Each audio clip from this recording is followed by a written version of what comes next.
Hello. We are about to continue part 3 of Echo by Pam Munoz Ryan.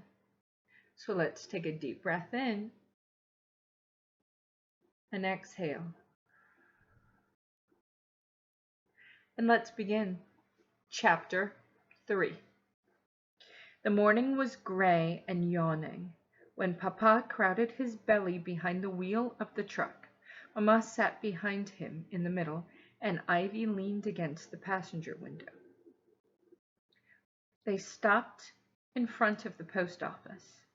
Ivy tried not to cry as she climbed out of the cab and slipped the letters for Ms. Delgado and Araceli into the mail slot. A few tears spilled out anyway. Before climbing back in, she took one last look at La Colonia, now a soft blur in the dense fog. Papa inched the truck toward Highway 99, squinting at what little road he could see in front of him. 1 year ago, in December, we came to Fresno. It was foggy then. It is foggy now. Nothing has changed. Ivy stared ahead, even though Papa was talking about the weather. How could he say such a thing? Everything had changed, including her. She could even point a finger at the exact day 3 months ago when her life had become different. September 8th had started like so many other first days at school. A new teacher, a new classroom, and a nervous stomach. As always, Fernando insisted on walking her to school, holding her hand as they headed down the county road, grape fields on one side, almond trees on the other. I want everyone to see that you have a protective older brother, he said. Besides, I need to tell you something. Can you keep a secret? Ivy nodded. I love secrets. Today is an important day.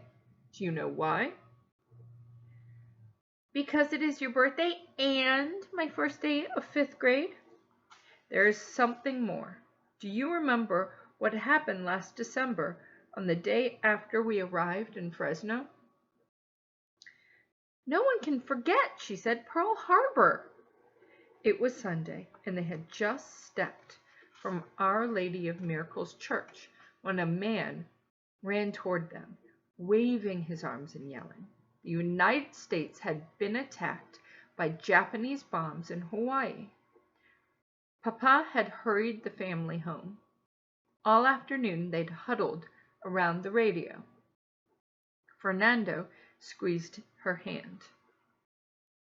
Do you remember how President Roosevelt declared war the next day and I said I wanted to enlist? She nodded.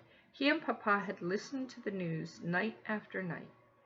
Even then, Fernando had that look in his eyes.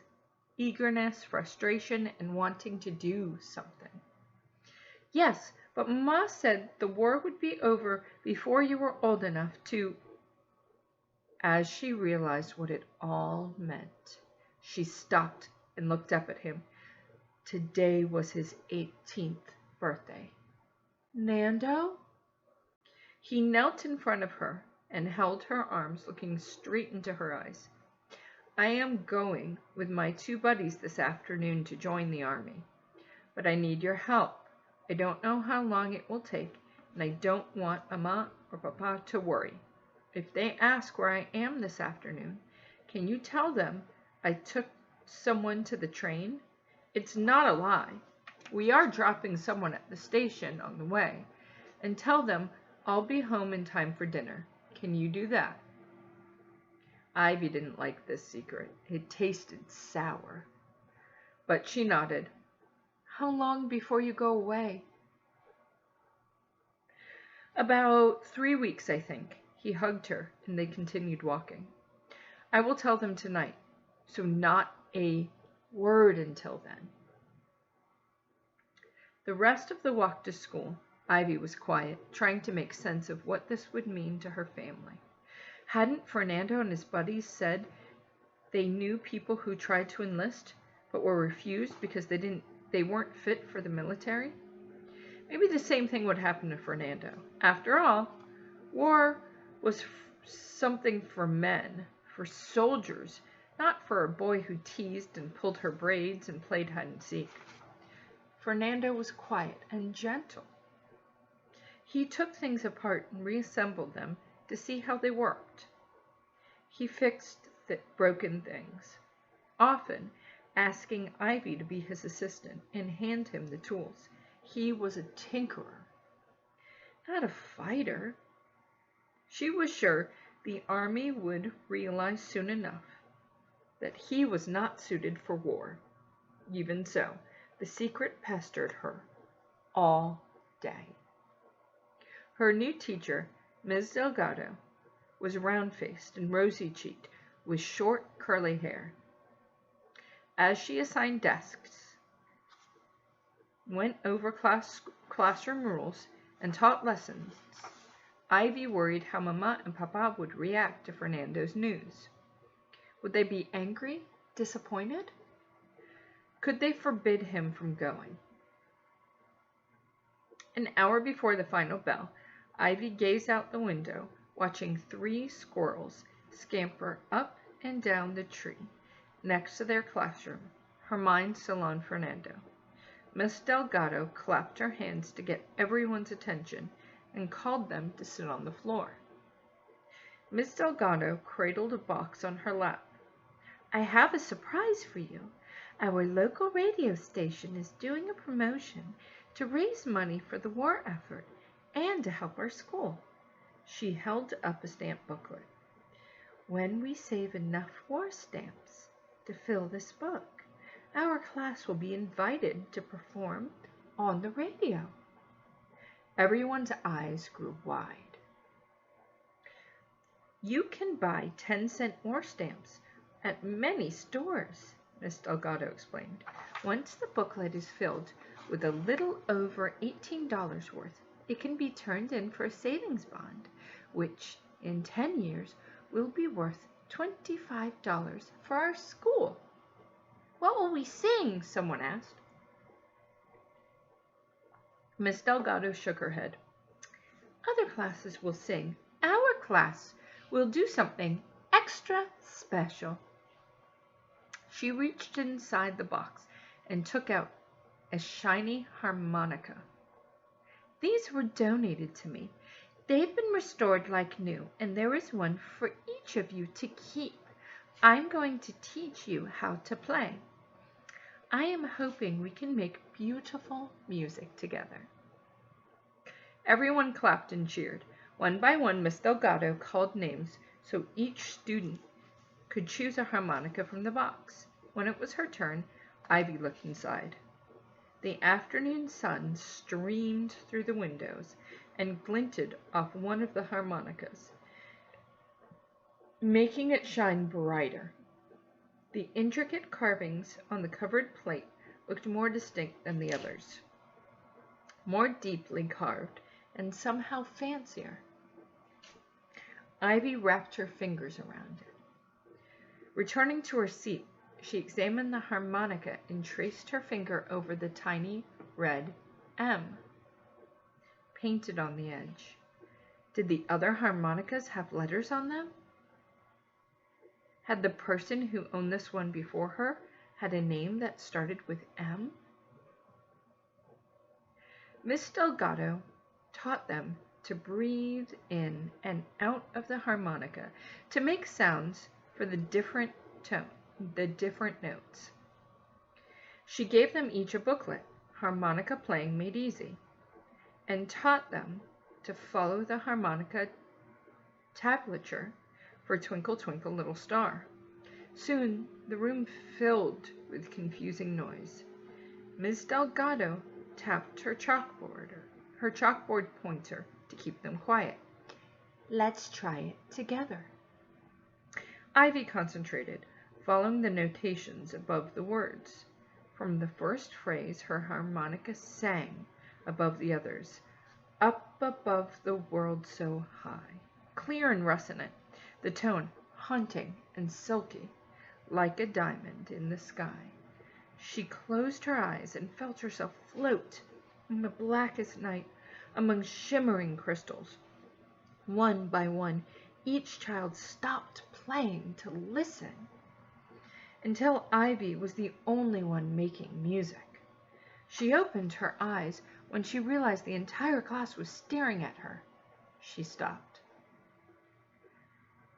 "Ivy, do you play a musical instrument?" asked Miss Delgado. Ivy shook her head, embarrassed. "That was lovely. You have a gift, a real talent for music. I imagine you could learn almost any instrument if you tried." Ivy felt her cheeks blush with pride. Miss Delgado turned to the class. "I want everyone to practice at home and to start saving your pennies for more stamps." But Ivy could only hear her earlier words playing over and over in her mind. "You have a real gift, a real talent for music." Miss Delgado might not have known it, but she had planted a seed that wouldn't stop growing. Mamma had a talent for sewing and gardening. Papa had a talent for irrigation and supervising. Fernando had a talent for knowing how things worked and fixing them. Now Ivy had one too. Had it been inside her all along, just waiting to be discovered? After school, she was grateful. She had the harmonica to show Mamma and Papa, and the radio program, and stamp books to discuss, to keep her mind off Fernando's secret while Mamma prepared his birthday dinner. When at last he came home, he seemed to have grown taller as he announced, "I enlisted in the army. I want to protect our country against Germany and Italy and Japan. It is my duty as an American." Papa had clapped him on the back, looking proud and resigned. Mamma wept, even after Fernando hugged and reassured her. She couldn't stop. So he'd asked Ivy to play the song she learned on the harmonica to lighten the mood again. Again, the warm, pure sound seemed to startle all of them. It had even stopped Mamma's tears. For the next 3 weeks, Fernando begged for songs every night. "Please, Ivy, I'll pay a penny for a concert, and I won't pull your braids." Ivy was happy to oblige, surprising even herself with how quickly she learned. She hardly needed to look at the booklet. At every spare moment, she practiced. The more she played, the more the harmonica seemed to fill with a bravado and a worthiness she'd never felt before. Those were happy evenings filled with sweet memories, all of them around the dinner table. Fernando reveling in the music and singing along. Mamma and Papa lingering with their coffee, laughing, and sometimes clapping and singing too. All of them clinging to their togetherness. The night before Fernando and his 2 friends left for basic training, he brought Ivy the jacket. "You can wear this until I return." "But Nando, it's 80 degrees outside." He draped it over her shoulders. "You'll thank me in the winter when you are freezing to the bone. Remember what you do when it's cold and your blankets slip off you at night?" She nodded. "I always call for you. You always get up from your bed and put the blankets back on me." "Well, I won't be around to do that anymore, so I'll have to keep you warm with my jacket. If you wear it to bed, it can't slip off." She giggled. "I might wear it, but not to bed." Fernando put an arm around her. "Regardless, I want you to know that I'm still looking out for you and keeping you warm and safe, even from far away." The weight of his leaving settled on them. "Who will fix things while you are gone?" she asked. You. You will have to be the one to fix things from now on. Ivy, when I'm gone, you need to be a good little soldier for Mama and Papa." "But I don't know how to fix things. I don't have tools." "There are other ways to fix things." When I'm away, our family's going to be a little bit broken. I am counting on you to hold it together. You are smart. Keep doing well in school. It will be one less thing Mama and Papa have to worry about with me away. You're talented. You do have a gift. You saw your harmonica playing brought joy to us these past few weeks. Keep playing. More than ever, Mama and Papa are going to need a little joy in their lives. You're caring, and Mama and Papa are going to need that kind of support, too, especially if my letters are slow to arrive, or if something happens to me. So you see, you do have the tools. You'll do that for me, yes? Fix things while I'm gone, and hold our family together? He held out his little finger for her to seal the promise. She locked her little finger with his. But nothing is going to happen to you, right? Not if I can help it. Fernando opened his hand and offered her a penny. One more song before I leave. She took the penny, put it in her zippered pocket of the jacket, and began the tune to the lyrics. Over hill, over dale, as we hit the dusty trail, and those Cassians go rolling along. In her mind, she saw a dark forest where Fernando ran through briars and brambles, lonely and afraid, struggling to find a way out.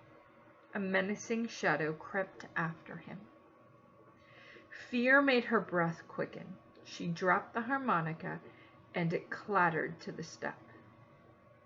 Be careful, Nando, she said, burying her head in his arms. After basic training, Fernando's friends came home for leave. Their heads shaved, arms muscled, and faces weathered. Their families besieged them with home cooking and affection, but Fernando never came home. Instead, he went straight to advanced training. The army thought him perfectly suited for war, after all. Ivy and her family learned to live like so many others, letter to letter. Her class had filled the stamp book and was invited to perform on the Coldgate Family Hour. Together they would play Auld Lang Syne. After, there would be a solo of America the Beautiful. When Miss Delgado chose Ivy for the solo, she had cried from the excitement of it all, and immediately wrote to Fernando to tell him.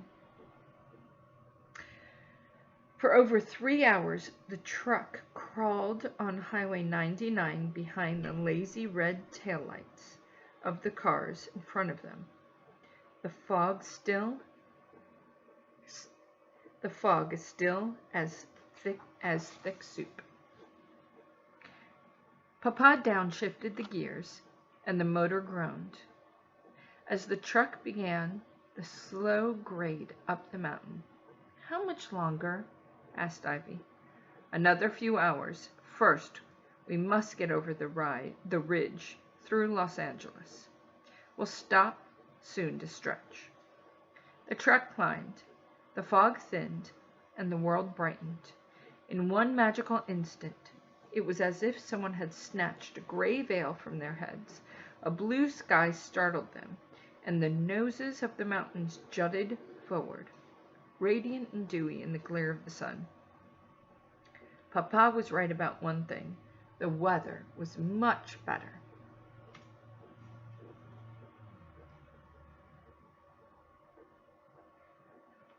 Chapter 4. Look, Ivy, that must be your new school, said Mama. It was late afternoon, and Papa had finally turned off the highway and down a long road that stretched toward the horizon, orange trees on one side, lemon on the other. Papa slowed the truck through the small town and idled in front of a one-story white stucco building with a sign that read Lincoln School. A cluster of palm trees anchored the front corners of the property. Manicured lawns surrounded the building. Geraniums filled the flower beds beneath the windows, and rose bushes, some of them blooming, lined the walkway to the front steps. "It is more green and pretty here, yes?" said Papa, rolling down his window and leaning his elbow out. A citrusy smell perfumed the cab. "Not so brown and gray like the valley in winter. A land of sunshine and flowers even in December." Ivy couldn't argue about that. She read the sign taped across the 2 classroom windows. 5th and 6th grade join the Lincoln Orchestra. Starts in January. "Orchestra?" said Ivy. None of her other schools had one.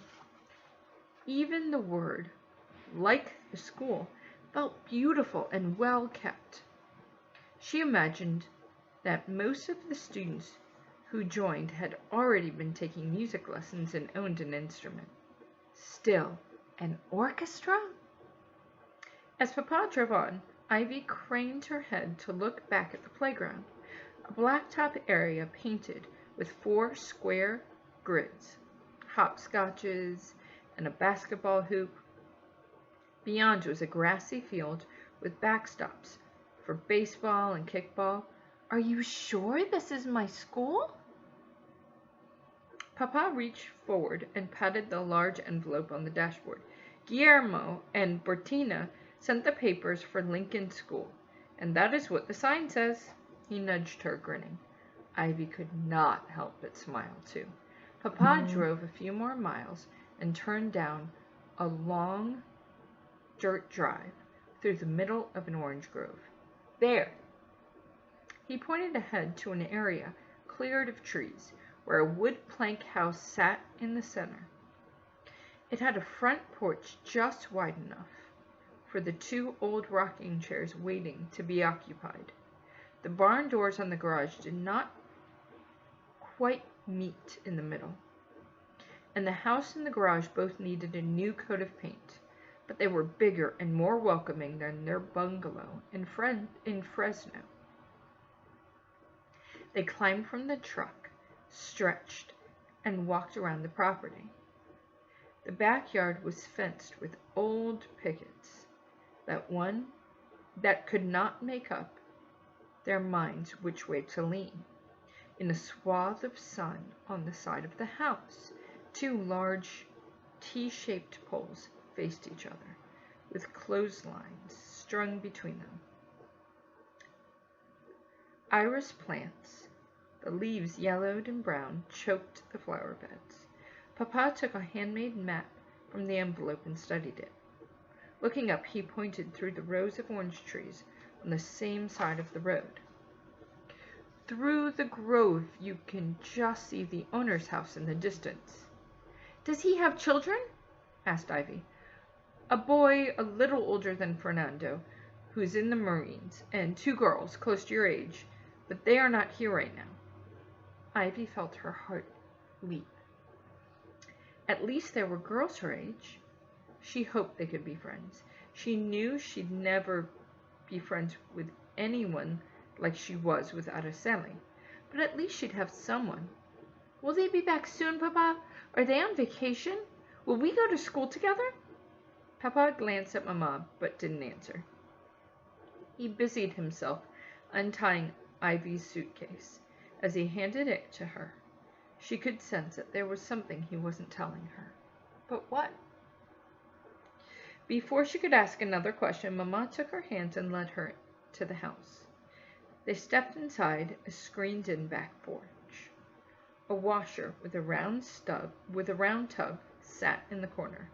An electrical cord dangled from its side, and attached above the wringer like 2 giant rolling pins, one on top of the other, waited to be fed laundry. Mama smiled.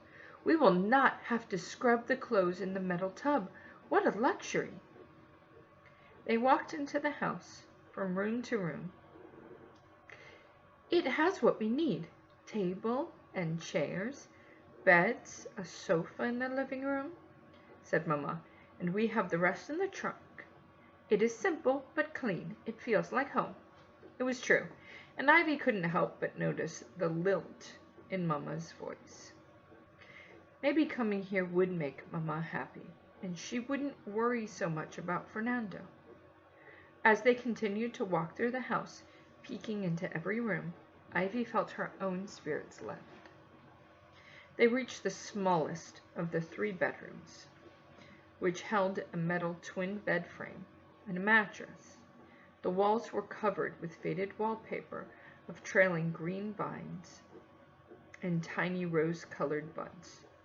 Mamma said, "And this is your bedroom." Ivy looked at Mamma. "My own?" She had always had to share with Fernando. She tried to imagine a room all to herself, without 2 twin beds crammed side by side, or a dresser crowded with Fernando's basketball trophies, to share the drawers in the closet. "But Mamma, don't you need a room for your sewing?" Mamma smiled.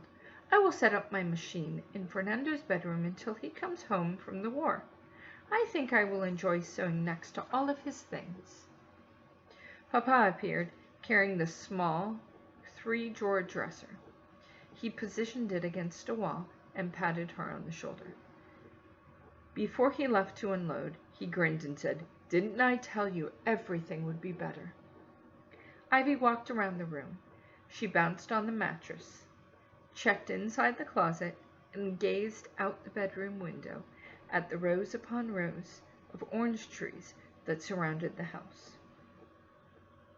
She thought about her new school. She was tempted to believe Papa, especially with Mamma humming in the kitchen and Papa whistling as he carried in the boxes, sounding happier than they had in months. Ivy let a tiny bit of happiness creep into her heart.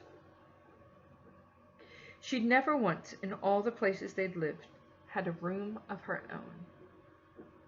She pulled the harmonica from her pocket and played the tune to the lyrics, "Sailing, sailing over the bounding main."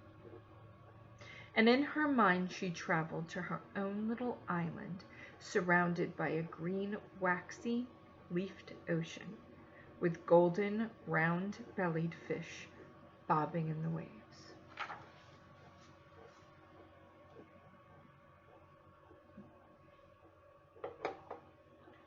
Chapter 5. Ivy had already unpacked her clothes, hung Fernando's jacket in the closet, and placed the harmonica on the dresser alongside the instruction booklet, when there was a knock on the front door. Had the owner's daughters returned home? Ivy ran to the door and opened it as Mamma appeared behind her.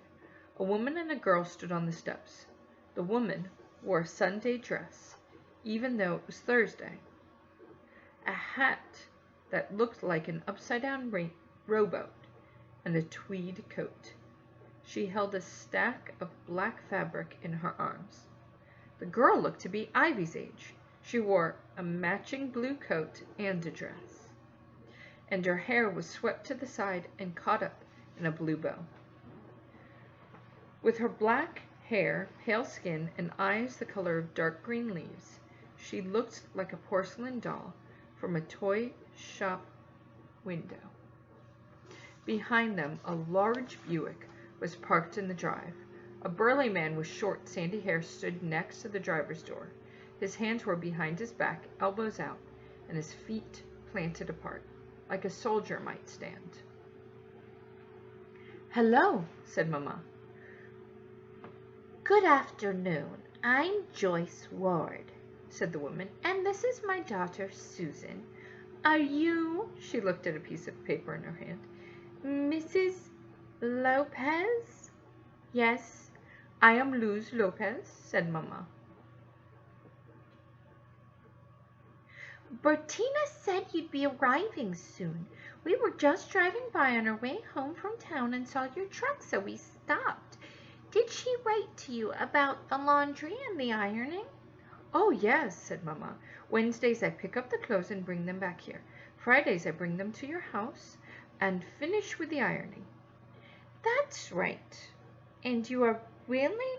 Said Mrs. Ward. Mamma nodded. Of course. The address? We're just down the road and around the corner on Blanchard Lane. It's the tall white house with the green roof. Our back fields connect, but it will be easier if you drive around. I'm so relieved. I've been lost without Bertina. You see, I have arthritis and it's hard for me to lift an iron, and the clothes are piling up. I can stop by and pick up a few things before Wednesday if you like. Could you? Said Mrs. Ward. That would be a help. Mamma smiled. Yes, of course. Tomorrow afternoon. Ivy cleared her throat. Mamma put a hand on Ivy's shoulder.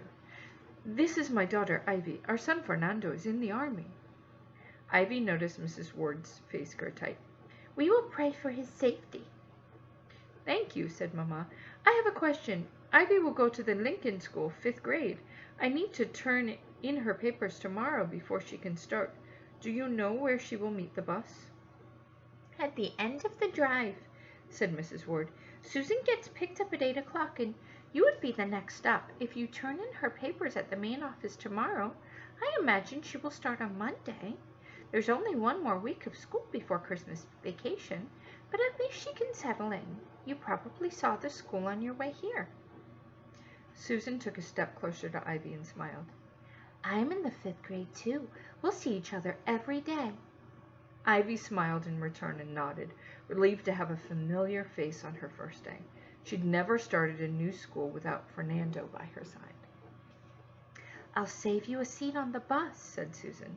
Mrs. Ward passed the stack of black fabric to Mamma.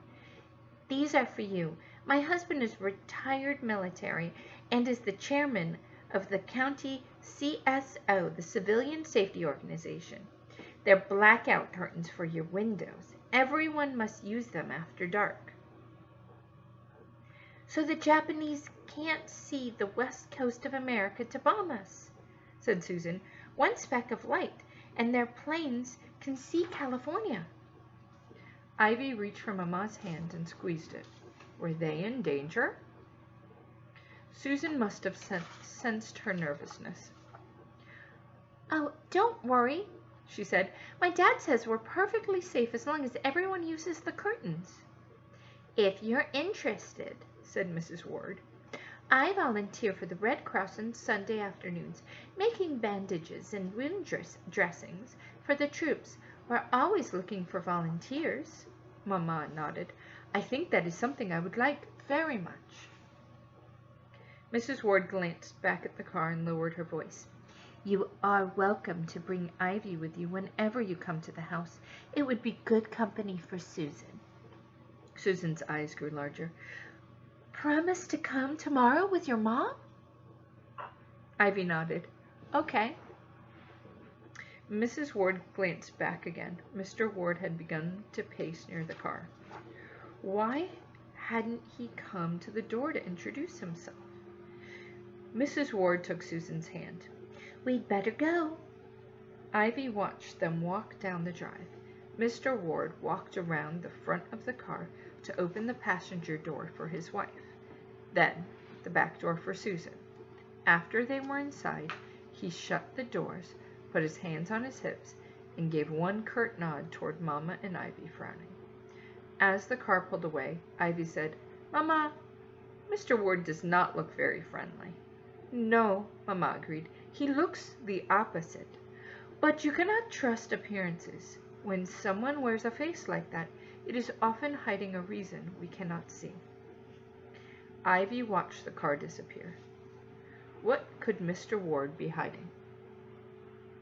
And that is where we will end today. I will see you next chapter.